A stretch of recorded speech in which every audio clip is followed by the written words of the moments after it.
Start walking. Oh, please. Please, that nun, she was an accident, man, okay?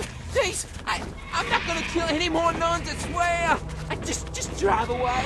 But there's no need to do anything. Don't put a bullet in me. I gave you everything I wanted. Please, no more nuns, I swear.